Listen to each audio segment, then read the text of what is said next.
Katulong sa akin ang kapalong handicraft sa pang araw-araw,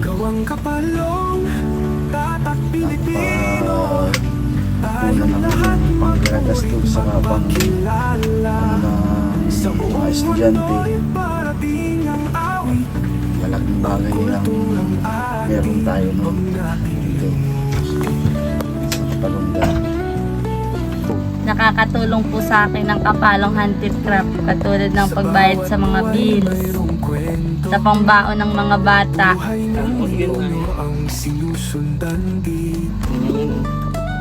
Iya, talagang pati hindi mo hinikit ng dalawang ikot. Malaking bagay po ang kapalong handicraft sa akin kasi nakakabila ako ng aking pagkain. Nakakabayad ako sa aking mga bayarin. Akin sa sining at kultura laging yakapin ang ating pinamulan pagyamanin. And now, are you ready to meet our next batch of awardees? So please turn your attention to the screen as we honor our next awardee. Fueled by a passion for craftsmanship and entrepreneurship, our awardee boldly ventured outside his comfort zone with dedication and confidence. As a testament to his hard work, he is a proud recipient of the prestigious Go Negosyo Most Inspiring MSME, a national award given by the Department of Trade and Industry. He shares his success by creating jobs in his hometown, inspiring aspiring entrepreneurs along the way. The hometown design hero, an alumnus of FTI College Lucena, Mr. Abner M. Allen. By Alumni Association Executive Director.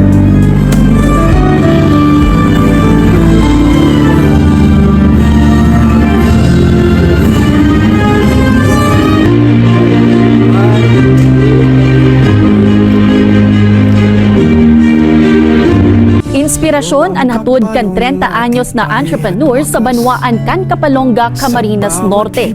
Makalihis ining bistuhon kan Department of Trade and Industry como Most Inspiring MSME para sa taong 2023. Siya si Abner Marca Aler na nasa likod kan magagayon na handicraft as in furniture, nagibo sa ratan, kugon as in iba pang indigenous materials na makukuasa na sa kabubuldan kan nasambitan ng pasilidad o munisipalidad. Kasabay kan trayumpong ini, kadakol man ang natauan ng trabaho na nagiging katabang ni Abner sa paggibo kan nasambitan ng mga produkto. Sa ngunyan, kasabay kan pagpapadagos kan negosyo ni Abner, naglalaom ini na dakol pang mga tao ang mai-inspire sa iyang istorya. Urog na ang mga maot na purbaran ang pagnenegosyo. Actually, ang kapalong kasi simula sa 2,000 pesos na kapital. Taong 2022 nang simulan na magdesisyon at ipagpatuloy ang paggawa ng mga handicraft matapos na mamayagpag ang mga plantito-plantitan na panahon din ng pandemya. Napalago niya ang 2,000 piso hanggang sa magkapagpatayo ng maayos na handicraft at furniture shop. Hindi naging madali ang pag-usad ng bagong negosyo ni Abner dahil din sa mga naranasang pagsubok matapos na maganap ang pagkasunog noong taong 2021 sa kanyang beach resorts na nadamay pa ang kanyang kapupundar pa lamang na negosyo. Ang project na yun, gusto ko sanang ma-assist yung mga gifted artisans natin at kasama ang mga welders at carpenters na magkaroon ng trabaho. Ngayon, malayo nang narating ng kanilang mga ginagawa na mas nadagdagan pa ang kanilang pamilyang umaasa sa mismong negosyo bilang mga tagahabi ng handicraft. Malaking tulong ito sa amin. Nitong taon lamang tinanghal ng Department of Trade and Industry na Most Inspiring MSME si Abner Aler. Mula sa nasa 200 aplikante na mga MSME, siya mismo ang nagwagi at kinilalat binigyan din naman ng komendasyon ng mismong Sangguniang Panlalawigan kamakailan dahil sa kanyang naging dedikasyon sa mga magagandang gawa na handicraft at furnitures na yari sa mga ratan, kugon at iba pang indigenous materials na nakukuha lamang sa mayamang kabundukan ng bayan ng Kapalonga at ng Karatig Bayan. Hindi lang ang magandang disenyo ang mga gawa ni Abner ang naibibigay na inspirasyon sa kanyang mga kasamahan, kundi ang trabahong naibibigay nito sa mga kababayan.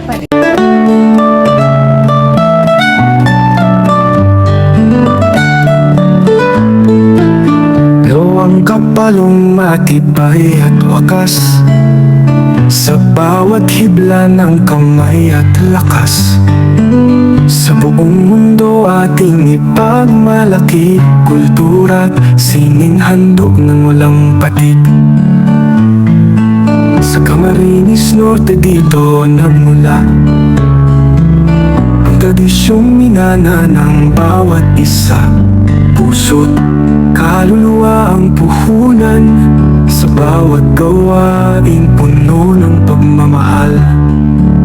Gawang kapalong, tatak Pilipino, tayong lahat magpurit magpakilala.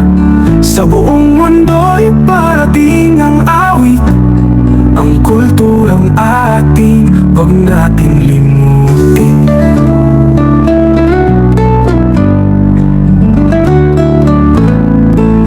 Sa bawat buhay mayroong kwento, buhay ng ninuno ang sinusundan dito. Sama-sama nating itaguyod ang pagmamahal, sa kultura'y huwag maluoy. Pakpak ng tradisyon ating palawakin, sa sining at kultura laging yakapin. Ang ating pinagmulan pagyamanin, sa bawat hibla ng buhay ating palakasin. So driven by a deep connection to his community, Mr. Aller views Kapalong Handicrafts not merely as a business but as an ongoing social programs aimed at generating employment for local artisans while supporting the town's economic and cultural vitality.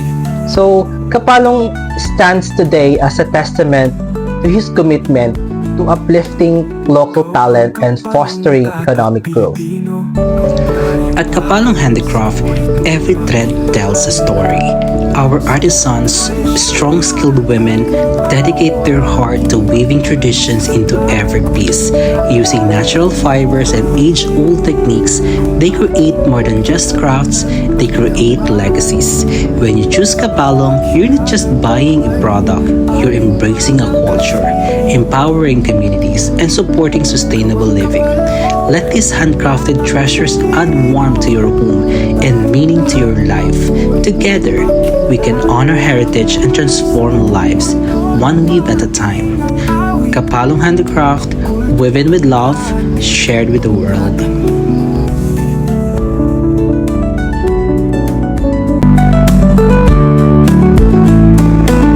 Gawang kapalong tatak Pilipino, tayong lahat magpurit magpakilala.